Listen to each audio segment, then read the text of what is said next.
Today, I'm gonna tell you, I'm a huge Greek mythology geek, and I'm gonna tell you a couple of stories about it. So the first one is is a non-epic story, right? This is just like a little slice of life kind of story. Nothing really epic happens, but you get to know like some of the gods. And you can also contribute, ask questions, like tell your own anecdotes if you know anything. And we can also talk a little about like what kind of archetypes do these gods really represent? Because these are like Jungian archetypes, right? They represent certain types of characters. So here we go. I'm going to tell you the story of Hermes. Hermes, in Roman, he's called Mercury. Is like in German you say Götterbote. He's like the messenger kind of guy, but he's also the god of merchants, and he's very much like a hot trickster kind of character. The god of merchants. Merchants. Like writers. God of Jews. Yes. Oh, Jews. Well, well, like interchangeably used. he's like the god of middlemen, actually. Not very decentralized. Yeah, not a Bitcoin kind of guy. He's the god of middlemen, and he's a really interesting and like charming kind of character. Like yourself. Much like yours truly. So anyway, Your display's off, but well, whatever, doesn't matter. So first day in Hermes' life, he just got born. His father, like is very often the case, is Zeus, and his mother, I think, is a nymph / but we're not going to talk about her. What's a nymph? Nymph is a very, very weird. Actually, this is a great question, and I'm asking myself a lot, because the nymph, it's neither a titan, nor is it a god, really. It's like almost like a spirit kind of thing. energy. Yeah, it's like nature energy, you know. I'm going to tell you how the world was created, everything, if you have time. But anyway, but the nymph, like this nymph, she has some like important children. Anyway, so Zeus has sex with, I think it was Metis, out comes Hermes, right? And the thing is, Zeus is actually married to Hera, right? So she's his wife, and she's like the archetype of the annoying wife, right? She's very traditional. She's like the home goddess, right?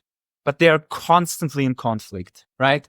It's not a happy marriage because Zeus, he fucks around. Like he has this drive. He has the primal drive of procreation. Like he wants to impregnate whatever has legs and is female and even male. Yeah, it's Greek mythology, right? He wants to have sex with. Yeah. A little bit like the Monkey King over there. I was going to say much like yourself. Yeah. So anyway, out comes Hermes. Zeus kind of likes Metis, and he was like a wanted child. He wanted to have this child, Zeus, but he needs to keep him safe from fucking Hera. Because if Hera finds out, she's gonna kill him. And this also happens in another myth I'm gonna tell you later. So out comes Zeus. He's literally a baby, and this is the first day in his life. Zeus hides him like in a cave or something. So Hermes gets up, goes out, like you have to imagine a baby, right? Goes out the cave and starts his day. All right, it's like 9 a.m. probably, starts his day. With an espresso. Like walking around. He sees a turtle. Turtle like kind of looks at him funny, right? Like reptiles do, you know? They have this kind of dumb stare sometimes, you know? Much like a Monkey King over there. So anyway, looks at him funny. He gets angry. He punches the turtle. He strangles the turtle's dead. And then he hollows out the shell, right? It's a turtle. It has a shell. So he hollows it out, goes in there. It's kind of funny, you know, as a baby. It's funny hiding in the turtle's shell. And then he goes out and then he sees a bunch of cows. And these cows are going to be really important. So he takes the turtle's shell, sees the cows, sees one cow. And again, cow looks at him funny. He fucking kills it. Yet again, he punches the cow, cow's dead. And then I don't know which part of the body he took from the cow. I think it's probably the sinews or something. Cause he like uses the sinews, puts them like on the turtle's shell, cause it's a hollow kind of thing. Invents the lyra in German. This is like basically the first guitar. He invents the first guitar. Plays with it, he's a great musician. Like a lot of the gods are really good musicians. Like they make like godly music, they can entrance anything, they're like insane. So this baby plays on the guitar, little Hermes. Turns out this herd of cows actually belongs to another guy. This is another of, I think, this Apollo, right? Apollo is Zeus's child as well. I don't remember the mother currently. Zeus's child, and you know very much, if you read some Nietzsche, if you read your Nietzsche, you probably know there's the whole conflict between the Apollonian and the Dionysian. How do you pronounce it? Dionysian, whatever. So because Apollo is more like reason, logic, he actually invents immortality, right? But that's another story. Anyway, Apollo, the cowherd belongs to Apollo. And well, Nietzsche always says, well, Dionysus is more about, he's actually my favorite. This was a picture that was up above before. The guy was the god of wine, but also the god of instinct, also kind of the god of magic. And anyway, you always need the balance between the Apollonian and the Dionysian, right? There needs to be a balance. One is very autistic, logical in the way. The other is very instinctual, primal, but very interesting, very original. Anyway, the cows belong to Apollo. Hermes kind of knows this somehow. He takes the cows, and then it's like, I read the source, it's kind of hard to explain what he does, but basically he strings them all up together, and then he just pulls them with him. The whole, he's a fucking strong baby. He pulls like 100 cows, right? He pulls them on a string, but Hermes is smart. He knows, oh fuck, I'm stealing these cows from Apollo. So I'm gonna invent a little trick. He uses some branches of trees, puts them on his feet, and then he like strings the cows up somehow. So he walks with the cows, but if you follow the trace, it looks like he's walking in the opposite direction. So already he's showing that kind of his trickster side. Walks around with the cows. Cows like they like to moo, they're like annoying him. Cows look stupid at him. You already killed one of them. He doesn't want to kill 100 cows, but he's getting annoyed by it. And there comes along this random shepherd. Some random guy, doesn't appear anywhere else, called Batos. Comes along. And Hermes is kind of being secretive. He knows that he's hiding, right? He's hiding from Hera. He stole a bunch of cows. And then Batos comes. Hermes sees him, this talking baby, and tells him, you saw me. Batos says, I saw you. You are not going to tell anyone that you saw me. Batos is like, I'm not going to tell anyone that I saw you. Okay, but will you promise me? He said, yeah, I'm going to promise you. Will you take a vow will you like fucking take a vow that, I'm going to take a vow. I'm not going to tell anyone. Who you take the vow with? What happens if you break it? Dude, if I tell anyone, like, I'd rather be turned into stone. This is going to come back to haunt this Batos guy later. So Hermes says, okay, I'm going to let you live. You just take the cows, right? Just like, don't tell anyone, like, your cows now, whatever. They don't actually belong to me, but whatever. So the baby walks away. But then Hermes is like, I don't really trust the guy. So he stays back, watches him from the bushes. Up comes Apollo, who's the real owner of the cows. Talks to the Batos, but asks him, "Hello, did you steal my cow?" Batos says, no, I didn't do it. Well, who did then? Why do you have the cows? Who was this? And then Batos kind of flinches, kind of breaks and tells him, it was baby Hermes. But Hermes, sitting in the background, sees this. Apollo walks away, looking for Hermes. And then Hermes kind of approaches Batos and tells him, you're a fucking liar. Turns him into stone. And the legend is, like right now, I don't know which city, but one of the cities still has the stone, right? If you go to the stone, they tell you, stone looks like a guy who's like cowering. So yeah, guy gets turned into stone. Later, Apollo manages to confront Hermes. And he's like, well, it's over, dude. Like, I'm a grown-up. You're maybe Zeus' son. I'm Zeus' son as well. Let's go to fucking Zeus, because you stole my fucking cows. And he's not fucking around, right? So they go to Zeus, and the whole, it's like a, how do you call it? The lawyer judgment kind of thing situation, like a law case, So Zeus is there standing like the judge. They're arguing, and Hermes is like fucking around all the time, just like being like, wait, what is cow? Well, I don't know what cow even is. Like, he's completely denying everything. Like, what is a cow? And Apollo is, dude, you know what a cow is. And then Hermes, during this whole situation, like, while they're talking to Zeus, right, each arguing his case, like, if you saw the picture of Apollo, he has a bow and an arrow. He's kind of famous for being like a really good shot with the bow. And Hermes just steals his bow, steals his arrow, kind of making fun of him. And Zeus and Apollo both notice. They're like, what the fuck, man? You just saw this stuff. Hermes is like, no, I didn't. So then comes time to judge. And Zeus is like, oh, this is a funny guy. And kind of on his side. Usually Zeus hates people. Like humans, he fucking rapes and kills them. He hates humans. But he's like, this Hermes, my boy, he's a funny dude. So And then they talk to Apollo again. Like Apollo says, dude, you stole my cows, you stole my stuff, man. Like, you're gonna fucking pay for it. But if you remember, Hermes, he still has the lyra. He still has the musical instrument. He just invented the guitar on his first day, right? First day on Earth as a baby. And he starts playing in it. He plays like a really good song, you know. Like, he's raising the spirits of everybody. And then he gifts the lyra to Apollo. He also gives him back his bow and his arrows. And Apollo's like, yeah, man, you're a cool dude. So from that day on, they're like friends forever. Yeah, and that was the story of the first day in the life of Hermes. I'm going to tell you one little bit more about Hermes. Because at one point in time, I can tell you the whole story, but at one point in time, there is this huge monster, right? So Zeus is always in conflict with the Titans, right? And long story short, I'm going to tell you the whole story, but long story short, Zeus banishes the Titans to Tartarus. Tartarus is a place in Hades, the underworld, but it's like the worst place. This is like the deepest shithole, deepest place you can go in hell. There he banishes all the Titans, his mother, Kronos, he banishes all of them there. But they're kind of angry and they have this conflict going on all the time. So at one point, Gaia, who is the mother of Zeus, by the way, she has sex with this place, Tartarus, because there are these four really primordial beings, right? There's Gaia, there's Nyx, like goddess of the night. There's Chaos, which is like the first thing ever. The most highest thing is actually Chaos, out of which all else has kind of sprung. And then like Tartarus also is one of these things. This is like a weird thing because like Nyx is the night. Like, what does it even mean? Also, Tartarus is like the deepest place in hell, but you can also kind of have sex with it. It's a little weird. You know, it's half a character, half a place. Anyway, Gaia has sex with him. Out comes this fucking guy. This guy has 100 snakes, speaks all languages, and this is a fucking monster. This is a Chad.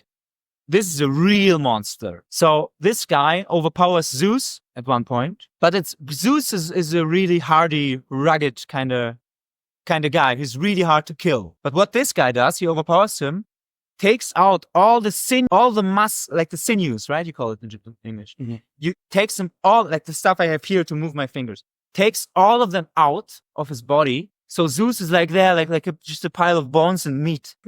He's beaten.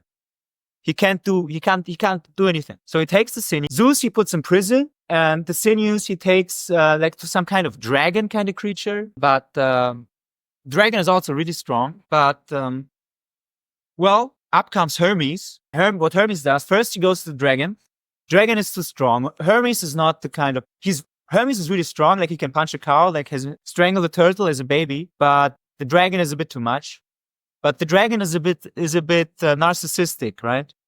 So he manages to trick the dragon, kind of he like imitates some kind of voice, makes some compliments, blah, blah, blah, tricks the dragon, gets the sinews back. Then he goes to Zeus, and at this point, like if you think about it, Hermes has the chance here to become the fucking new next Zeus, right? He could like be the supreme ruler, but Hermes is like, I like Zeus. He's my father, you know, but whatever. I'm gonna give him the sinews back. So he gives him back the sinew, puts him back in his really, like he's very good, very crafty, right? Puts him back into his father. So his father is back up on his feet. This is how Zeus looks, by the way. By the way, Zeus in the myths, usually Zeus has to transform into other kind of beings. And also, like, if you're a human, you can never look at his face. Some humans look at his face, immediately turn insane. So you can't do that. So anyway, Zeus, like, throws some balls, fights with the thing again, with Typhon. So he fights with him, but this time he's like, for real. Because the first time, Typhon won. So it's a hard fight, throws the bolts. Typhon is kind of immune to the bolts. Like, most of the things immediately get crushed. Typhon is a bit too much. So what Zeus does, he takes the island of Sicily in Italy. He takes this island and throws it on Typhon. And that's kind of the kill spell. So he kills him. Well, he doesn't kill him. Tartarus is, the Typhon guy is too strong. He doesn't kill him. But Tartarus is forever now under Sicily. He can't get out. He's like back in the underworld. He beat him. So if you know Sicily, you know there are a bunch of volcanoes. The biggest one you see in this picture, right behind me there, this is the volcano called Etna. And sometimes this volcano like breaks out, a bunch of lava comes, and this is basically Typhon being angry. So is this a dynasty for the volcano? Yes. Hmm. So so that's what I wanted to tell you about Hermes. All right. Is Hermes the same as what the Egyptians referred to him, which is Hermes Trismegistus? Hermetics. Hermetics is very interesting. I'm not sure if it actually has to do with Hermes. Yeah, it does. That's what Wow. yeah, dude. You just That's linked insane. through insane cultures. Turns out Hermetics is actually Hermes. Yeah, Comes yeah. from Hermes. Hermes. So Magistus, secret knowledge, magic, yeah? Go on. Go ahead. he sort of was the fundamental driving force so behind the Egyptian, like the Hermetic sort of line. But curious to know the timeline on like, do you know anything about like how that cultural exchange happened? Or I know one myth that there are a couple of these myths, but there's one that I know that kind of manages to connect the circles of the whole Egyptian gods, like Seth, Osiris, Horus, whatever, and the Greek gods. I know one myth where basically the ending is that these all the Egyptian gods are actually the Greek gods that have been hiding from Titan and Typhon and stuff. I think it might actually be this one. I think it might be this story with the Typhon. I think probably it's this one. Like all these gods, they kind of hide away because they know Typhon is too strong. He already fucking destroyed Zeus. So they go to Egypt, hide away, and just kind of disguise themselves and make new roads up. But this is not the only one. There are like some others where that connect these two services, which is really funny, right? So you connect these two. really interesting. I know also some myths that connected to Christianity. I know a myth that basically connects. There's one of the guys. It's called Aegeus or Aegeus. He's like the last hero of Troy because Troy gets beaten, and he's like the guy of Troy. But he founds a new civilization. He's like the last guy who survives, founds a new civilization. And in the Bible, in the Old Testament, there's actually this guy. He comes up again. There's a guy who has the exact same name, like Aegeus. Ignatius? Not Ignatius. Like he's the main hero of Troy. It's not Hector. Something with A. Achilles? No. It's Aegeus. But there's also another Aegeus, which I'm going to tell you about in my next story. That's it. In German, it's called. That's the last survivor of Troy, last hero who founds this new civilization, and he appears in the Bible, or like the guy with the exact same name appears. And some people, but it's like a minor character in the Old Testament. But he appears, and some people speculate that's actually the same Aeneas from Troy. Like he becomes this great king. All right, new story. New story is about a very minor god that is actually very, very important. Like most people don't know him. His name is Zagreus. And his father is, of course, like most of the time, Zeus. And his mother is actually Persephone. And Persephone is like the goddess of manic depression, right? And also the god of maybe bipolar disorder or something. Because there's a whole different story about her. Like it ends up being she has to spend like half a year in the underworld because Hades loves her. Half a year she spends above. That's why we have the seasons. And her mother. Does she have a good sign? Good sign? Yeah. Yeah, she's like one of the best goddesses actually. Like she's like one of the most good-looking ones, most gentle, most wise ones. But her mother is Demeter. Demeter is like she's one of the original gods. Like she's a daughter of Kronos, an older sister of Zeus, Demeter. She's like the goddess of fruit and stuff, and grains. Harvest. Harvest, that's what I want to say. Harvest and grains. So anyway, it's Zeus's older sister, but Zeus has sex with her, has Penelope anyway. But Zeus really likes Persephone. Penelope and what's her name? Persephone. Persephone. Yes. Penelope was sister, sorry. Penelope has to do with Troy. Penelope is like the main woman of Troy. She's the reason for the Trojan War. I'm going to tell you later. No, but she's one that you tell us about this year. Yes. 100%. What's the relationship between those two? What do you say? Penelope and Theseus or Odysseus? Zeus just had kids about their whole what? Yes, basically yes. Anyway, Zeus has a child with Persephone, and the legend, like there was some oracle that says, this child is going to be awesome. This is going to be your best son. And Zeus is like, wow, man, I love this child. I give him my blessing. Zeus really, really loves him. But child is not from Hera, his wife. So Zagreus gets born. He's awesome. He gets immediately cursed by Hera. Hera hates him because she's envious. Like she wants children from Zeus.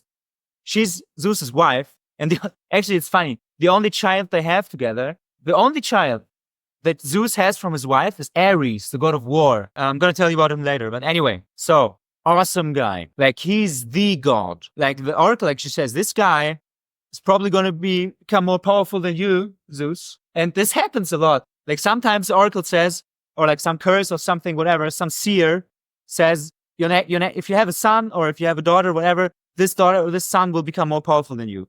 Most of the time, Zeus is like, okay, I'm going to kill him. I'm not going to have him. I'm going to have a daughter instead. This time, Zeus gives him his blessing. So Zeus is like, okay, this is going to be my favorite. This is going to be the next guy. He's my son. I need to at some point, I need to step out of the way and give the reins over to the successor generation. Hera curses him and she really hates him. And Hera knows about the oracle.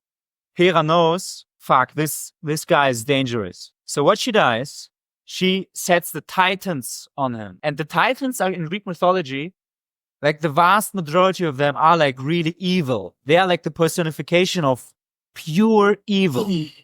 And Zagreus is kind of like almost this Christ-like figure. Like he gets praised to death. Like he's like the Erlöser, you would call him in German, like this Christ who saves everyone. Like even humanity, which he would save. He would save the gods, he would do everything. Anyway, the Titans come and really strong. Like he's a champ. Like he can defend himself, but the Titans are cool. They are also really strong. But Zagreus was also like recently born, and like Titans are also smart. They're like really thinking about how can we beat this guy, because he can also fuck us up. So they ambush him, and they ambush him at the very specific point in time. They ambush him at a time where Zagreus is like looking at a mirror, like he sees himself for the first time, and he sees this Chad, and he sees his own face, and he's like fascinated. He's not narcissistic about it, but he's kind of distracted. So the Titans come, ambush him, and beat the shit out of him. They really beat the shit out of him. And usually these gods are really hard to kill, but they really beat the shit out of him. So this Christ-like figure, like he fights back really strong, but he's ambushed, He turns into a lion. He turns into a bunch of other creatures. He fights with them, but in the end, the Titans win. And they're like, wow, we have to really, now's our chance to pounce. We got to like exterminate him. And which is what they do. Well, they punch him so hard, he turns into ashes. Just ashes remain, but his heart is pretty strong. Like his heart kind of still in there for some reason. Like all the other stuff is just like ash. His heart remains, but Zeus notices. So they're about to like also punch his heart, break his heart. But Zeus kind of notices. Zeus sees it from above. Zeus gets teary-eyed, throws like a single bolt. All these Titans, these are not the main character Titans like Gaia or Kronos. But he throws a single bolt, like a really strong bolt. Like, cause Zeus is like, he's like furious. This is my favorite son that was just born like last week. Throws a bolt, all the Titans are dead immediately. Turned to ash. And the ashes of Zagreus and the Titans kind of mix, but the heart is still there. And Zeus comes down, is like crying, like his favorite son. He was like placing all hopes on this. This was the only son which was supposed to be stronger than him. And he's like fucking crying. And then something weird happens. And this is hard to explain. He takes the heart and he's like, fuck, I have to save this heart. This is the last thing that remains of my favorite son. He puts it into his thigh. Like he just like fucking, or like whatever this is, hamstring, whatever. Yeah. Yeah, that's what I would do myself as well. So because you have to act fast. It's an emergency situation. He's crying. He's like, Zeus is furious, crying. It's insane. Worst moment in his life, probably. Puts it into his fucking hamstring, thigh, leg, and the heart, right? The ashes are still in the ground, but they're mixed with the Titan's ashes. And now what happens is crazy. So out of his, like a day later, a new baby gets born. A new character just got created. Who was it? Who's the new character that just got born? It's this guy. Nah, it's not the Phoenix. Phoenix is like a mythological monster kind of. Titan. Out comes my favorite guy. My favorite god. Nietzsche also loves him. Nietzsche is all about this guy. Dionysus. And this is the reason why Dionysus is also like the god of insanity, right? he's the god of like mental insanity, because the way he was born, like who's his mother? Like what? He's kind of the descendant of the Grace, but also like he's like born from his heart, like very primal, not his brain, his heart. It's interesting because they always paint like Zionism as quite zen force. This is a primal force. This is a force of instinct, kind of magic, of like drunkenness. And the wine that Dionysus has, this is not wine like we have today. This is like, it's like made from grapes. There's also some plants in there, a little bit of LSD maybe, a little bit of cocaine. Everything's in there. And you don't want to fuck. There are some stories where people fuck with Dionysus. They regret it hard. So that's the story. But the story, there's a secret ending to the story. This is not the real ending. Because if you remember, the ashes and these titans, like evil and good, like lying on the ground. And then who enters the scene? And this guy who enters the scene, he's like for some reason, I don't know why, but Goethe has a poem about him. I can read this poem, but it's in German. Goethe. It's, Goethe, man. I think it's Goth. Yeah. Oh, right. Yes. Yeah, that guy. Okay. By the way, Goethe That's is, the German. Goethe is probably like the highest IQ German. Like if you read his stuff, like Goethe is a fucking, he's a bit like you in that he's like an polymath. Like he knows a lot of stuff. Like he knows all the history. He has read everything. He is like, he knows math. He's an IQ of over 9,000. Anyway, ashes lie on the ground. Up comes this new character. He enters the scene. And this character is like the only guy in Greek mythology. He's not a god. He's actually a titan himself, but a very special titan. He's a second generation titan. He's not one of the titans. But anyway, he's not like God. He's like a second generation titan. I'm going to tell about him later. And he's the only guy, the only one of these godly figures that's on the side of the humans. He's the only one who's actually, because Zeus and most of the other gods, they all hate humans. They hate them. For them, humans are like dirt, are like insects. They're like cancer. They hate the humans. Like, especially Zeus in the beginning. Like, there's also like the flood-like story where all the humans get killed. Like, Zeus does that a couple of times. He kills all the humans because he's like, fuck those guys. I hate them. I didn't create them. So, and who do you think is going to enter the scene? Take a guess. Just throw something out there. Who's it going to be? Who's going to be the creator of humans? 3, 2, 1. Take a guess. No idea. Oh, wrong. Who's going to enter the scene? Who's going to enter the scene? And this is going to be the guy who's on the side of the humans. He's also going to be the guy who created the humans. Hera? No. Bob Dylan. Hermes? Jesus. New character. Jesus, basically. Prometheus. He comes, enters the scene. He's a Titan officially on paper. Like his race, ethnicity is Titan. So he enters the scene and he sees these ashes. And out of these ashes, he and some dirt, like he takes this dirt, this ashes, he builds the first human. So this is our origin story, right? This is the origin story of the humans. Prometheus. And he's a god. He's a Titan. He's a titan. So But now I'm going to tell on you the this. side of the humans. Yes. Now I'm going to tell you the story of Prometheus. So he creates the humans. Yeah. There's also another, like, there are like a lot of primary sources. I've read them. Like one of these tells the story like I did just now. Another tells the story like he just took some random fucking dirt. But I like it more that the dirt was not that random. I like this version where the dirt is like, and this is also very human. Like the humans, if you think about it, they are like made from the personification of evil, like these monster titans, but also the personification of the best, of the very best of what the gods have to offer, Zagreus, right? And this is kind of the human soul is kind of made out of that. Wasn't it Prometheus, that brother or something? And Epimetheus. Epimetheus. And it was like those two ships. And there was like another two that were like lesser known. There were like two shitlings or something. There are some other of these second generation titans. But what was the nearest thing? It's something like that. Prometheus and Epimetheus. Yeah. And I'm going to tell you another story about them. Right? So this story is kind of over. Next story, Prometheus. So now this gets really interesting. So in the beginning, there was chaos. And out of this chaos came Gaia. Out of this chaos came Nyx, the Titan. But these are like high level. These are like they are not gods and not titans. They are like the primordial beings.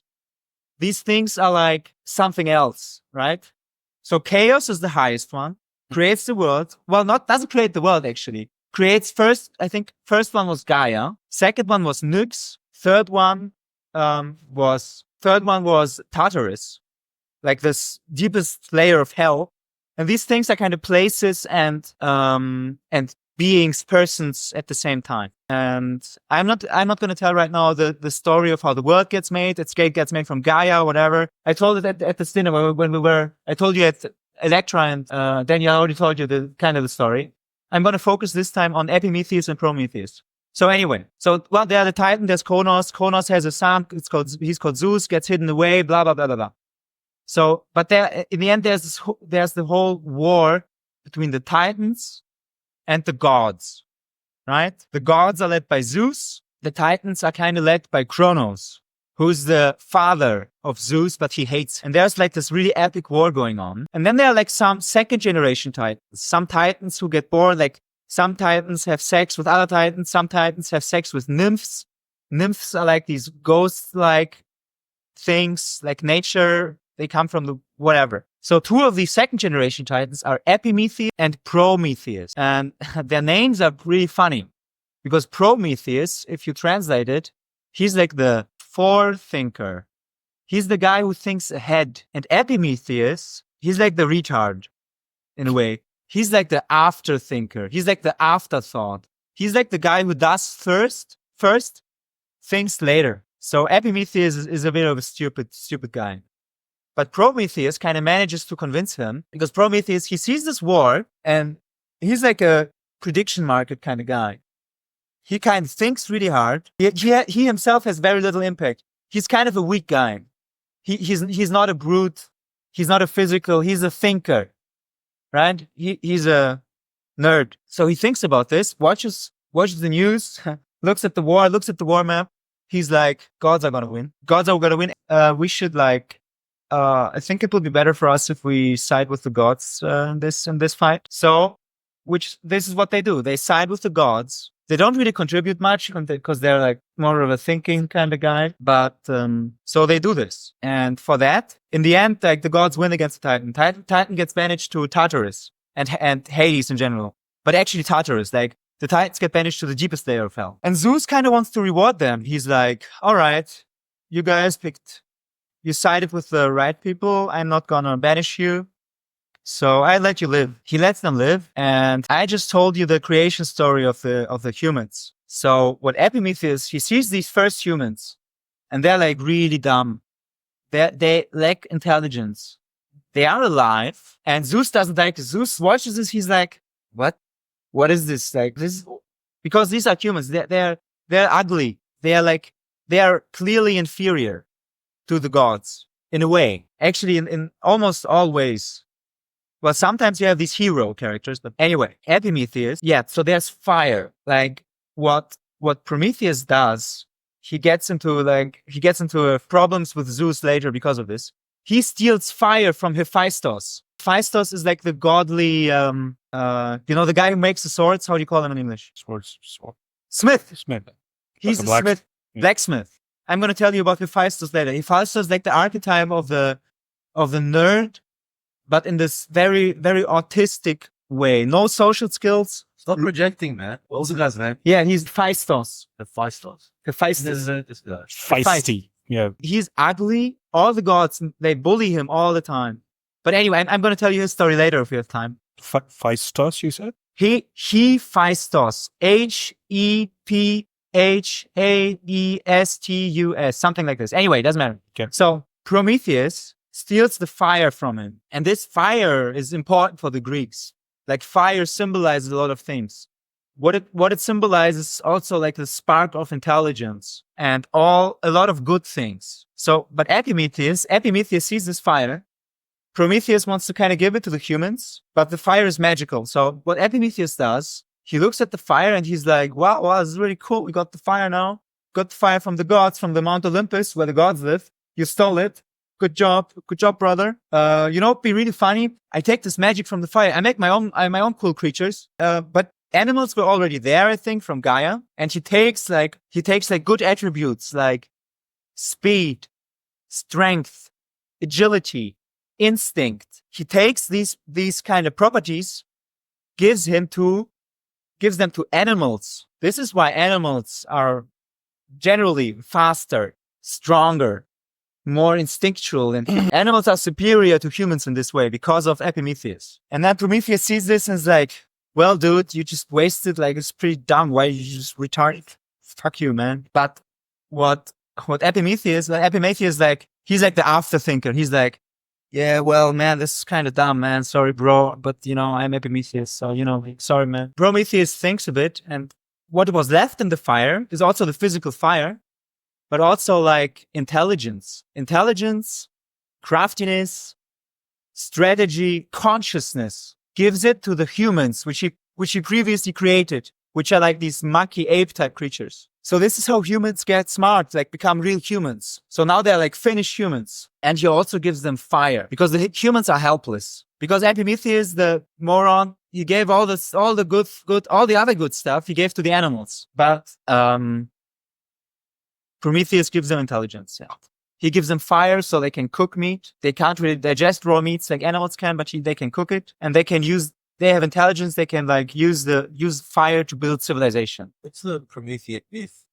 Yeah, this is the myth about fire. What is it? Now what happens? Zeus sees this. Zeus discovers Prometheus. You sided with us, right? But you just stole the fire. You created these beings. Like, what the fuck? You should have asked me, you fucking asshole. Zeus goes to the feast. He like takes Prometheus. Prometheus is a weakling. Zeus is like the strongest of the gods. Takes him with the help of Hephaestus, the blacksmith. They kind of mold him to the Caucasus. This is like in the Balkans. It's like a mountain range. Caucasus. Huh? Caucasus. They basically put him there and like forced him to be there forever for like millennia. But this is not enough for Zeus. Zeus is like, nah, you have to suffer. So this is the Promethean myth, how he gets the fire. And what Zeus does is you have to suffer. So every morning there's an eagle. An eagle comes, and every morning for millennia, basically, the eagle comes, eats the liver, eats poor Prometheus, who's like, he's on our side. Like for us, it's fucking, like he's the only guy who's on the side of the humans. Eats his liver, flies away. But then Prometheus is also like, he's a lesser titan, but he regenerates. Next day, so eagle comes again. So Prometheus, for basically forever, has to suffer through this for like millennia, through this whole ordeal. This is horrible. But luckily, there's a little bit of a happy ending to the story because after some millennia, Prometheus hears there was some oracle there. I don't know the details right now, but basically, Zeus, if you have a son with this woman, with Metis is like one of the very like nymphs again. I think it was Metis or Thetis, whatever. If you're going to have a son with him, the son's going to be stronger than you. He's going to fucking kill you. Prometheus tells this to Zeus. Zeus is like, well, I'm not going to have a son with him. Then maybe I'm going to have a daughter. But yeah, thanks for telling me, bro. By the way, well, you're free to go. Just don't do this again, man. You've been here for a couple of thousands of years. Suffered enough, you're free to go. And by the way, the son, like for some reason, Zeus, because of this knowledge, Zeus kind of knows that he has to pay attention to a bunch of things so the son doesn't become stronger than him, but he still has the son. Son turns out to be Achilles, big Greek hero, Achilles, but Prometheus is free to go. And well, basically Prometheus doesn't show up that much after this, but this was the myth of Prometheus, the Promethean fire thing. So, one more last thing about Prometheus. Very important story, by the way. One of the reasons why he was also chained to the Caucasus mountain range was the following. So these humans made of the ashes of Zagreus, they have the good of the Titans, the evil of the Titans, the good of Zagreus. They have this intelligence from fire. They have consciousness. Zeus wants to kill all of them. Zeus is like, talks to Prometheus. This was before Zeus discovered that Prometheus stole the fire. He's like, I'm going to kill all these little fucking ants. So, but Prometheus, he's the thinker, right? He's like, no, Zeus, chill. Look, these guys, they love you, man. They're like praying to you. They're not praying to me. And this is maybe the reason why we don't pray to Prometheus, in spite of the fact that he's actually the guy who's really on our side. So Prometheus says, hey, humans, you gotta pray to these gods, and you also gotta sacrifice stuff to them. Sacrifice like meat, sacrifice cows. The gods love that shit. They love to eat meat. Like me, I'm not a carnivore diet. Anyway, but this sacrifice is very symbolic. This is a high stakes situation. So humans sacrifice the cow. Prometheus presents this to Zeus and is like negotiating with him. So, look, Zeus, well, the humans that kind of sacrifice, this is about all the cows. This is about all the meat in the world right now. This discussion. And he's like, come on, maybe we got to leave something but he's smart about it. He's like being charismatic because Prometheus is smart. He's like, okay, let's leave a little bit of the meat for the humans. Come on, they love you, man. And he presents 2 piles of meat to Zeus. One of the piles, he tricks him. One of the piles has like all the fat, all the bones. Actually, I think also the organs, but I actually think organs are the most healthy part of meat. You need to eat liver and brain and organs. But he presents it, but he kind of hides it. He puts the fat on the outside and the organs and the bones are hidden below. And the other pile has like, I don't know, the skin on the outside, but inside is actually the good part of the meat, like the ribeye, like the best meat. He wants the humans to get this. Zeus looks at this, studies both of the piles. He's like, well, you make a good case. I'm going to pick this pile. And he picks the pile with all the fat, but he actually picks the bad pile, right? Prometheus tried to reserve the good stuff for the humans. It was hidden. Later, Zeus kind of finds out about this and is really angry, but he's not angry at the humans because the humans keep sacrificing animals to the gods. They pray to the gods all the time. They go, I'll be with you gods. Don't kill us all. Don't exterminate us. He's like, okay, I'm going to let the humans live. But Prometheus, you stole the fire. Now you I feel like I might have been tricked. This is a bad deal. You scammed me. You're a scammer. And this is one of the reasons he changed it another reason he changed him to the Caucasus. Caucasus was mountain range where he suffers for millennia until he gets out of there. And that's it. That's the whole myth of Prometheus. Because I just realized when you're talking, you have there's so many of these archetypes that then really show up in Yes. Like even Thor, that thing with the guy that there's like all this. Thor. Yeah. There's also, yeah. What was what's the Genesis mythology, right? Like the Genesis. Yeah, how to cut his feet, how to get to your element. Well, you want a religion, but it was a story shared around. Well, yeah, these are like really old myths. Like this. These are like very, well, I can tell you the Genesis story of like the Zeus and the Titans, how they get all born, how the world gets created. And also like the hero characters, which are most of the heroes actually half human, half god, half Zeus most of the time. And they are representing like certain archetypes. And one archetype, if you still have time, I'm going to tell you one more interesting archetype, but you can leave at any point if you don't have. One more interesting archetype, hero, is the myth of the Greek hero Theseus. And there are a lot of myths about Theseus. Where's Parag? Parag left. This myth actually, Parag, the asshole, he left, but this myth I actually picked out when I prepared this for Parag. I'm still going to tell it right now. So Theseus is really interesting because you have heroes like in Roman, he's got Hercules. And Hercules is basically like, it turns out like there are a lot of primary sources about it. Like Heracles is basically, he's not real. He's like a mix, like all cultures that have to do with the Greeks, all these tribes, most of them have their own Heracles. But Heracles is like a mix of a lot of different stories. Like he's really mythical figure. He's like the brute, strong, mentally kind of weak kind of guy. Because he gets insane. He kills all his family because Hera also curses him. But Theseus is something else. Theseus is really interesting because he's like half mythological and half real. Like he actually kind of appears in history. He's like a king of one of the Greek cities. It's not Crete. I think it's either Thessaloniki. I don't know. Maybe it's Athens. Maybe it's Thebes. What? Yeah, maybe. I'm not sure. Like anyway, he becomes like there are a lot of. I want to tell you the main story of Theseus. But the interesting thing about Theseus, he kind of goes into myth, then he goes into reality again. like, which is really crazy. He's like a half mythical figure, half real figure. And he's like the archetype. He's really strong, really physically strong, but he's not maximum strength. He's like 9 out of 10 strength. He's also not he's very, very smart and wise. He might actually be the wise, no. So Odysseus, who Athena loves, Odysseus is like the archetype of the really smart guy, smart and wise at the same time. But Theseus is like 9 out of 10 in everything. Charisma. He's like the polymath, kind of autodidact, kind of Chad character who does everything very well, but he's not the very best. For example, Hercules is like the strength, physical kind of guy. Physically, nobody can beat him.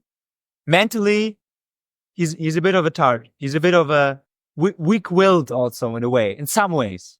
But Theseus is good at everything. So let me tell you the story of Theseus, his main story. So his main story is the following. Like, he's king of some Greek city, but he gets into trouble with, well, actually he doesn't get, he's a really wise king. He's so wise, he's smart enough to know, don't fuck with the gods. Never fuck with the gods. Anytime a human fucks with the gods, they fuck him up really hard. They always lose. But there's another king, King Minos. And he's also a son, again, he's also a son of Zeus, like everyone else. But he's also, mother is kind of some kind of nymph again. So this other king, Minos, he's the king of Crete. And what he does, he has a wife called Paisaphia or something, like weird name. So he likes his wife, right? But he gets into conflict with Poseidon. Like someday there's a really, really beautiful white bull, like a white male cow. Really beautiful, like most beautiful animal, like almost unicorn-like you've ever seen. Magical Poseidon. And I can tell you a lot about Poseidon. Because he's not only like the god of the sea. There are like a lot of facets to Poseidon. Poseidon is a bit of he's also one of the more autistic kind of gods. He's bad with people. Like a lot of monsters, like all the sea monsters, because the sea, the ocean for the Greeks is like kind of the unknown. It's like the unknown, dangerous, primal. But he's also the god of water. He's also the god of all rivers.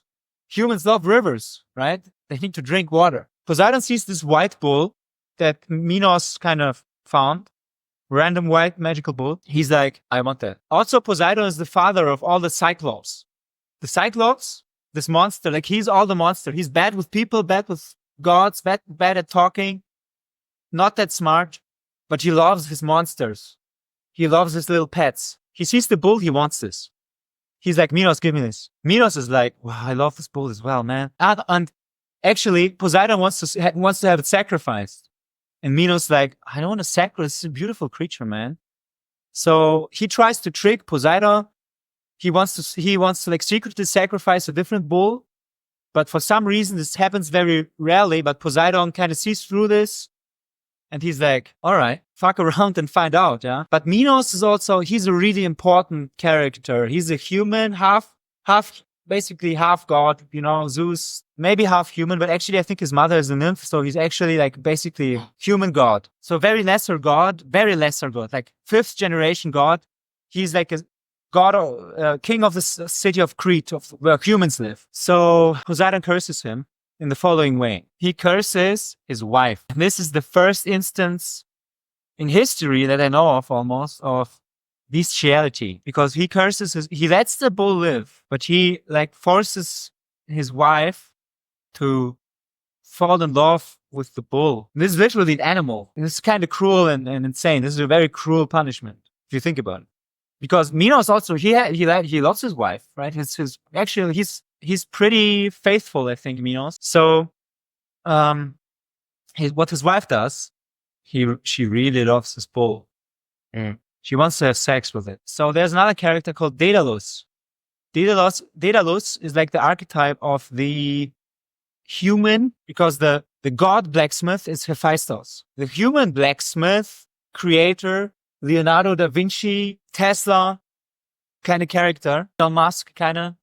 He's the engineer. He's the inventor of the humans. So what he invents is like a kind of device for Anyways, one the compilation, the thief they were one is called Delos. yeah. Right. So He invents like a lot of things. Like he builds a lot, like all technical inventions that humans make.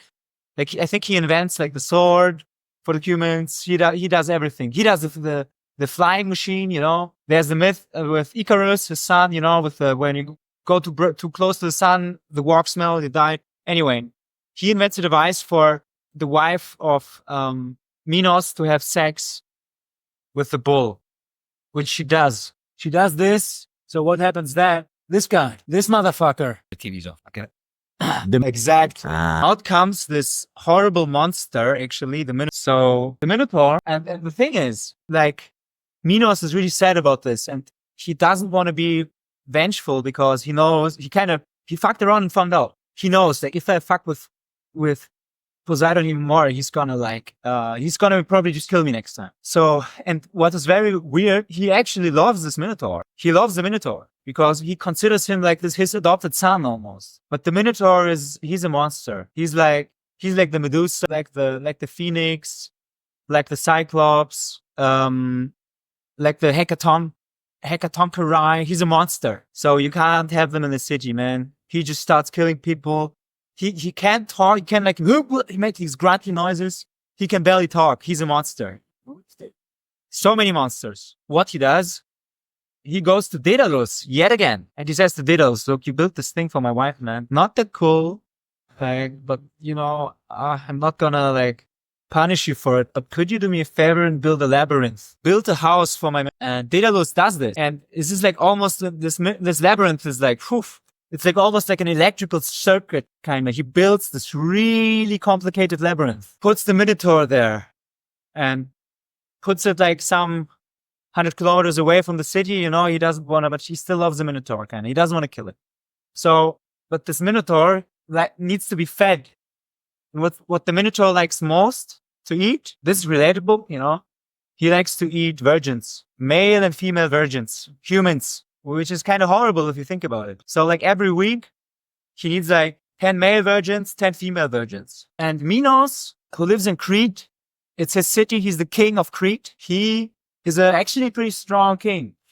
He's not bad at his job. So he goes to Theseus, who's the king of a different city-state. These are city-state. You can think of them like nations, like network state nations, like Venice.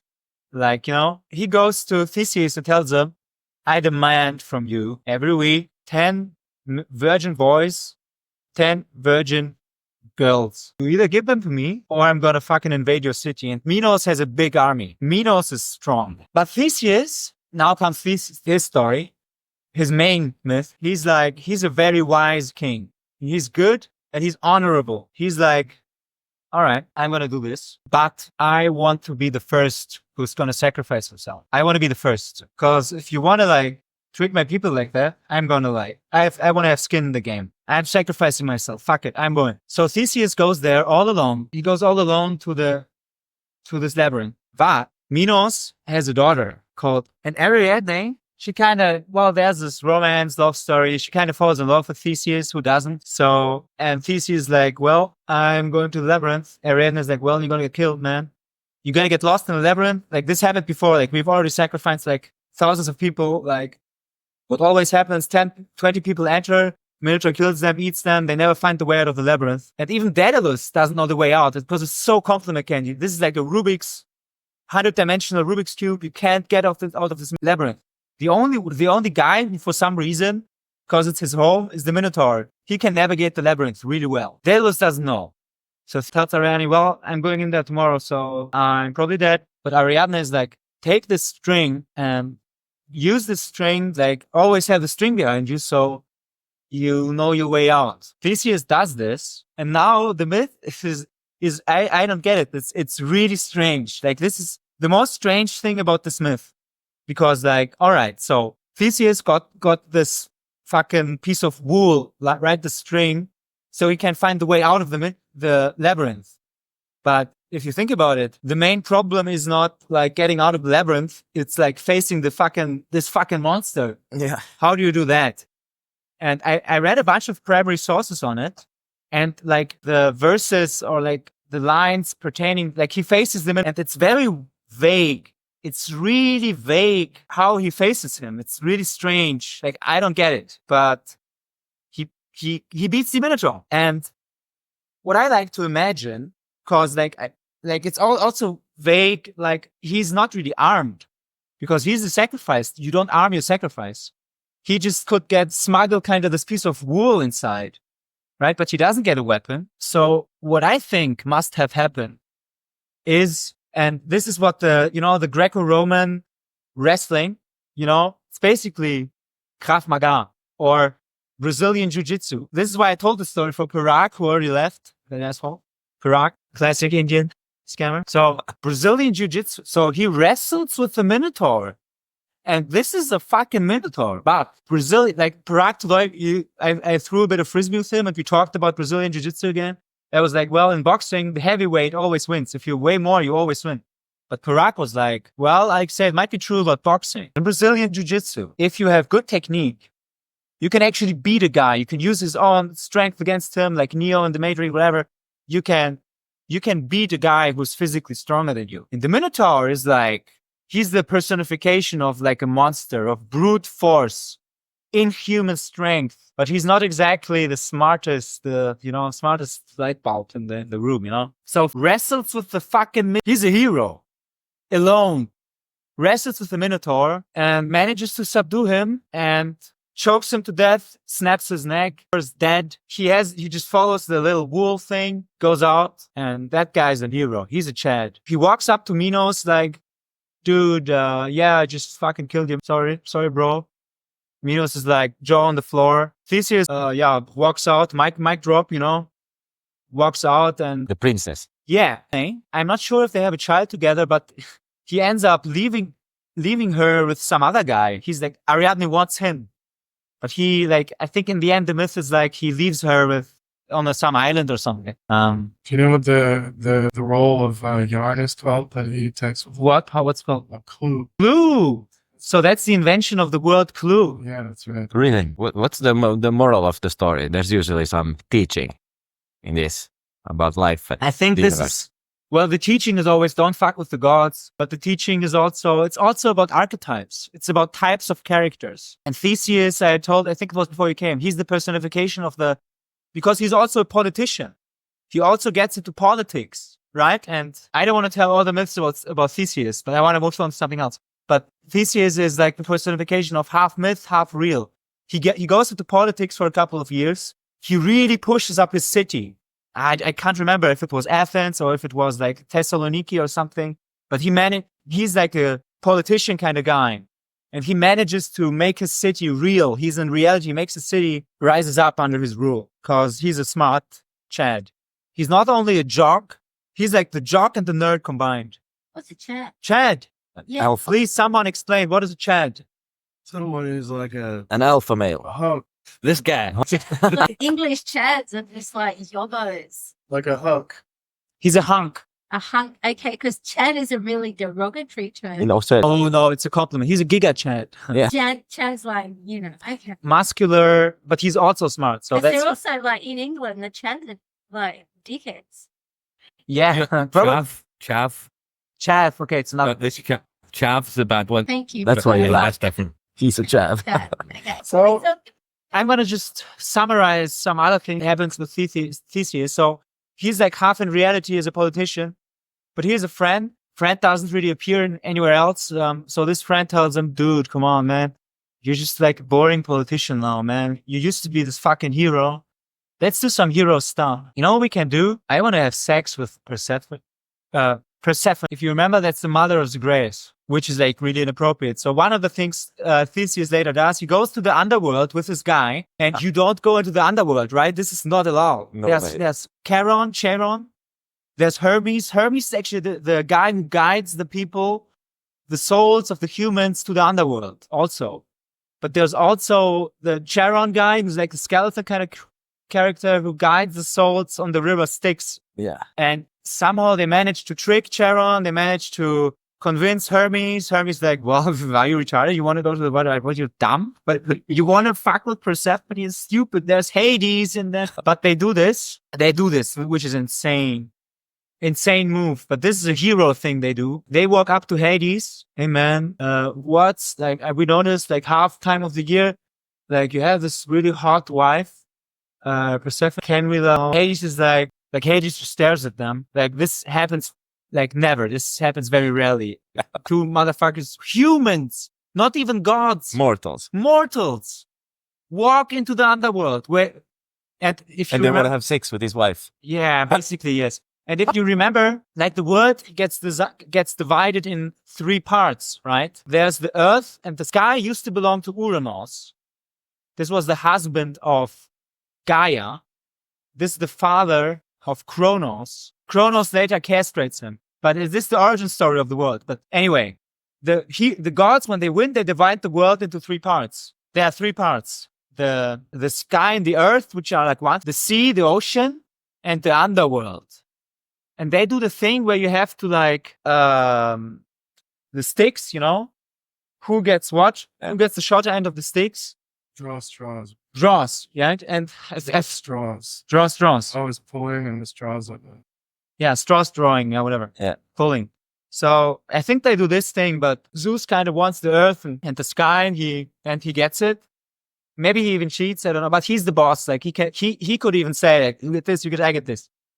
But Poseidon, he gives the ocean, and Hades, he gives the underworld, and Hades not that happy with it. Also, Poseidon is like indifferent, but Hades is like, I'd rather have this kind of earth, actually. I don't want to live with these monsters like in death. It's like a depressing kind of place. Tartarus, like the deepest parts of hell. Then there are the Titans that are banished there. You kind of have to watch out with them as well. Anyway, Hades is a really interesting character. But Hades, you would think, okay, he's the god of the underworld. He must be like an evil motherfucker. But actually, Hades, there are like myths about him. Turns out he's not that evil. And there's also a really interesting story with Apollo. And this is the invention of like the staff of that pharmacies have. They're the symbol of the pharmacy is like a staff with some snakes. I think it's the double snake one or the single snake one. Yeah. And this was the staff of Asclepius. And Asclepius actually invented immortality. But this is another story. I'm not going to... But humans lost immortality again because of Zeus. But it's another story. But Hades... And also Hades was like, humans can't be immortal, man. Anyway, so Theseus and his friend are with Hades. And they don't really have much of a plan. They talk to him while I came with your wife. And Hades stares at them and is like, sure! Sit down. So they sit down there, these 2 like little, you know, like this thing, you know, not a chair, but it's like a stool. They sit down these 2 stools, but these stools are special. These are magical stools. What happens if you're in this stool is you still have free will. Like your will is not broken. The only thing that happens basically is you forget. You forget like basically everything. You also kind of forget to stand up. So Theseus and his friend, they sit on the stool and they forget everything. They're kind of chained to the stool in a way, because if you forget everything, like they even forget the reason they're there. They forget the reason. They don't have any reason to stand up from the stool, right? They're like chained there for like decades. And then later, like one of the labors of Hercules has a bunch of tasks to accomplish because Hera has, these tasks have multiple purposes, but he's cursed by Hera, and like the gods want him to prove himself and like to gain strength and to become part of the real pantheon of the gods, because like, Heracles is actually half human. So anyway, one of the labors of Heracles was to go to the underworld, do something there. And this is another story, but Heracles does this, goes to the underworld. He sees Theseus and his other friend. And actually, Heracles, and one of the things that the friend told to see Theseus, like, you used to hang out with guys like Heracles, like guys like Hercules, right? Now you're this politician. And so Hercules knows him. Hercules is like, hey man, that's my friend of sitting on the stool. Like, why? Well, Hades tells him the story, and he's like, anyway, Hercules does everything right. And Hades is like, okay, you can take your friend if you manage. The other guy has to stay here, because he wanted to have fucking sex with my wife, so he has to be punished. So, but the Theseus guy, he didn't actually want to have sex with my wife. He just like wanted to have an adventure or something. But if you can manage to get him from the stool, he gets to live. So what Hercules does is he goes to the stool and tries to pull Theseus out of there. But Theseus has been sitting there for decades. He's like merged with the stool. He's become one. And this is a magical, mythological item, right? But Hercules is also kind of mythological. Hercules has inhuman, godly strength. He's stronger than most of the gods. Like one time he like wrestles with Apollo, who is a full god, wins. Hercules is the legend. And Hercules kind of manages to pull Theseus away from the stool. And Theseus kind of starts remembering his life. He remembers he spent decades on the stool. He's like, fuck, man. What happened to my city, man? Well, thanks for saving me, bro. They get out of there. Theseus gets back to his city. And his city, in the meantime, has stagnated without him. But it has not been, it didn't go down, didn't go up, just kind of stagnated. And the people are really happy to see their old king back. They're like, dude, where were you for the last couple of decades? But there's a new kind of ruler, but the ruler's like, wow, Theseus is back. Dude, like, yeah, finally you're back. Because everyone loves Theseus. And Theseus gets to be king again. And that's the end of Theseus. Well, there are more stories going. All right, if you guys still have time, I can tell you one more little story. I think it's dinner before races session. When is her session? 7? Yeah. There's another thing. What's her session? 5 different ways to earn Bitcoin. And I know she's going to talk about stacking on stacks. It's a cool way that I earn Bitcoin. So we're coming to. All right, are you going to stay? I still have one more short story. Yeah, I'll listen. I really enjoyed it, even though I've been dealing with clients Yeah, you're welcome. and listening and stuff. How can I open, like, I want to, like, cite some pictures. How do I use my, what? Slideshow? Slideshow, yeah, where do I do it? Don't know. Don't touch those things. Whatever. All right, let's do a quickie, because one of the goddesses, Athena. Oh, yeah. she's very interesting. Very interesting. And also, there's her brother that we already talked about a lot. Hephaestus, the kind of ugly guy that everyone bullies all the time. Wait, who is it? The guy on the right is the blacksmith guy. Right. Wait, hold this team. Go with me. I'll keep talking. You can watch the recon. The chick on the left is Athena. And these two have one thing in common. Well, actually, they have a lot of things in common. Because Athena is like humans are in the myths, they kind of love Athena the most. Like there's Athens, there's in Vienna, if you go to the parliament, there in front of the Vienna, you can all visit me in Vienna, by the way, crash on my couch. In front of the parliamentary building in Vienna, there's a big, huge statue of Athena, because she is kind of the goddess of wisdom, of war. She's a war goddess. Strategy, very much strategy. And you have the god of war, Ares, who's the only son of Zeus and Hera. He's like more of a brute. He's like a boy, and boys just want to have fun. Boys do what boys do, like rough and tumble play, kill a lot of humans, just fucking. But like Ares doesn't really have a strategy. Like he's in there for the fight itself. But he's the god of war officially. But Athena is kind of the goddess of strategy. And like if Athena does a war, she's like Hitler, she wants to do a war of extermination. Like if you go into a war with Athena, she will make it so your city is conquered and every single person is slaughtered and you are dead forever and you're gone. So she's actually very scary, but she often sides with humans. She works with humans a lot for some reason. She's like my ex. A lot of humans that kind of, that she likes. She likes the smart heroes. Like her favorite, she loves Theseus. She helps Theseus a bunch of times, but her favorite guy, she's a sapiosexual, right? She doesn't have sex. She's a virgin, huh? Wow. But she, Don't say that. yeah, but she's a virgin. Like she's actually a virgin, but she's very male. She has a little bit of a male beard. Even. She's not maybe she's not as hot as in this picture. And the owl is her symbol, the symbol of Athens, the owl of smartness, wisdom. And, Hephaestus kind of symbolizes the ingenuity to do with craftiness of building stuff. He's like a software engineer. He's like the real nerd, 100% nerd, artist. He's ugly. he's actually like this picture is very favorable, but in the myth, he's always described as ugly and weak and fat. All the gods make fun of him and hate him kind of, but he symbolizes godly ingenuity. He can build, he's better than Daedalus and he's a human. This guy can build anything. Whatever he builds will work perfectly. It's perfectly designed and it's also magical. It'll do its job. But Athena, so both of them have extreme intelligence, but Athena has a different kind of intelligence. She has the kind of intelligence that has to do with philosophy, with wisdom. You know, philosophy, love of wisdom, with strategy. She doesn't craft, she doesn't build things with her hands. And the Greeks actually value this higher. For them, the kind of intelligence that Athena represents is the archetype for. They think this is a higher order intelligence. So this is why they like her so much. And these guys also have one thing in common. They both are actually born from one parent. They don't really have parents. So let me tell you Hephaestus first, how he was born. This is crazy. Because, you know, there's always the conflict between Hera and Zeus. Hera's always angry at Zeus because she's like having sex. He's being unfaithful. He's infidelity incorporated. Like infidelity as a person is Zeus. He has sex with anything that walks.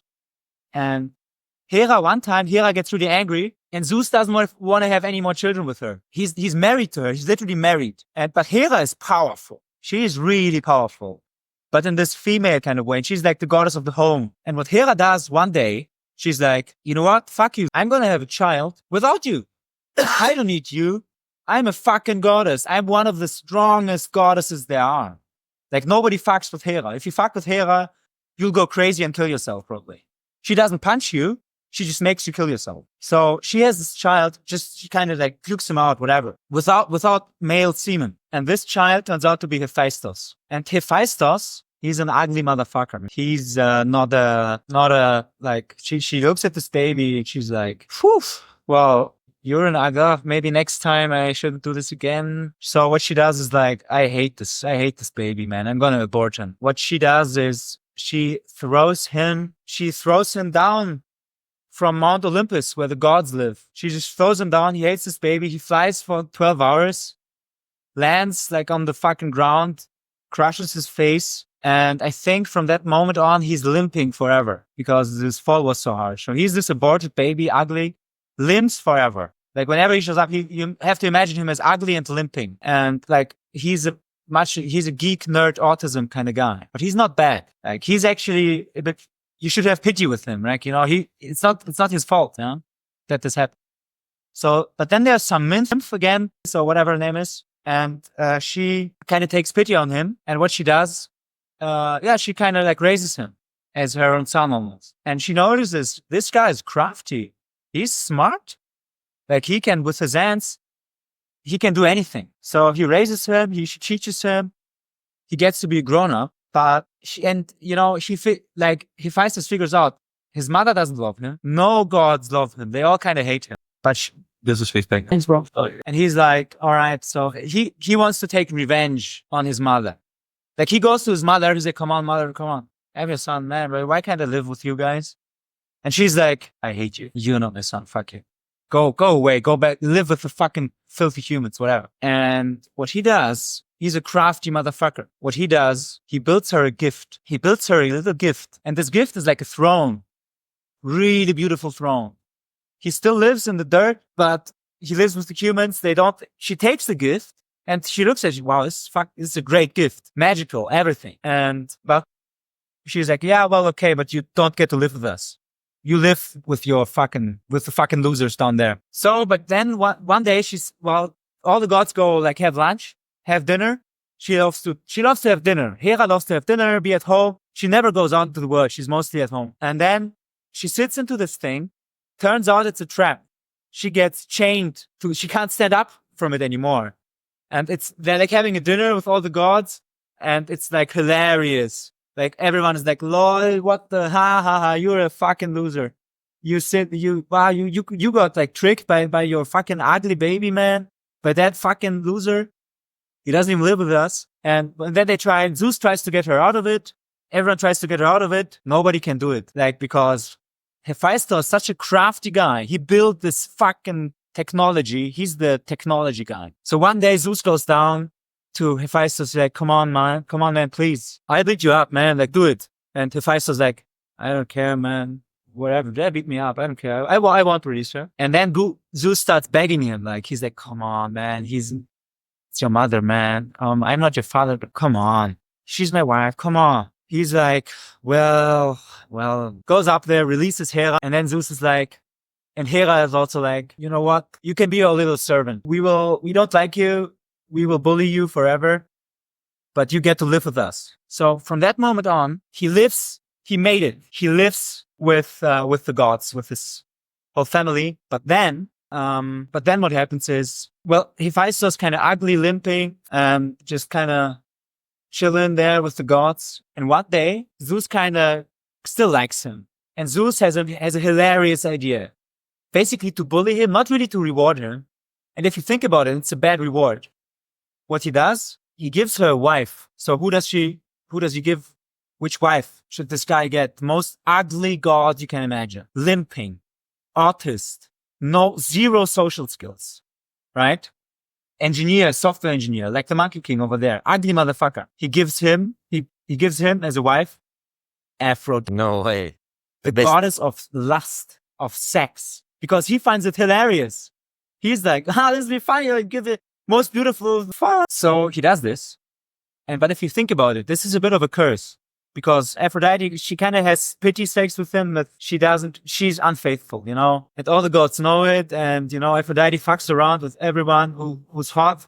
She's a slut. That's like an Archetype of the complete hot, extremely hot slut. But was she sought after as like a marital partner or like a serious?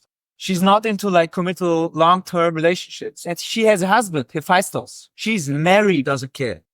She doesn't care. He doesn't care though. No, Hephaestus cares. Hephaestus, everyone knows she's like having sex with Ares because she's a slut. Sluts love jocks, right? Sluts love the chat jock, stupid guy who says muscles and is hot. So she has sex with Ares. And all the gods know and they think it's funny, you know? Hephaestus, if he knew, he would think it's funny. So one day, somebody tells Hephaestus, hey, did you know, by the way, your wife's having sex with Ares over there? What are you going to do about it? What are you going to do about it, you little retard? Because, like, you two, like, you can't do one-on-one battle with Ares. And then what Hephaestus, because he's smart, what Hephaestus does, he builds a trap. He basically traps Aphrodite and Ares in bed with each other. And he traps them in this net, this magical kind of net. They had sex with each other. Hephaestus comes over. All the gods, he summons all the gods and says, look at this. What are you doing? You're my wife. And maybe you're Richard, but I'm your husband, man. You're a slut. And all the gods see this. So he really humiliates. And I feel like I like this story a lot because this is the archetypical story of humiliation. Right. Because think about the whole story, because how do you really humiliate someone? And one of like the strongest way to humiliate someone is like humiliate them about something that is core to their personality. For example, what truth? Truth. Yeah. Truth. Like the raw, ugly truth. Wow. Think about what did he do to his mother? Because he also humiliated his mother. Because he chained her to this chair. Because what Hera loves most is have dinner at home. Maybe she didn't cook the dinner. She makes the best dinner ever. She gets chained there and humiliated. Everybody loves. And then he humiliates his wife and Ares having sex. All Aphrodite does is basically have sex with people. And he humiliates them in that way. And then he gets thrown out of Mount Olympus for a second time by Zeus this time. And I think that's the time where he breaks his leg and limps forever. But later, like Aphrodite and again, his inventions are so like, Zeus is like, we can't do it. They're still trapped. And at some point, all the gods come back down to him and they're like, come on, man, please. Can you like, come on, please. We're begging you. We're going to fuck you up. Like you cannot, he's intelligent. He's actually of good character. He's a nice guy always. He's the archetypical nice guy, right? In a way. At first, like we're going to fuck you up. Like Apollo's here with his bow.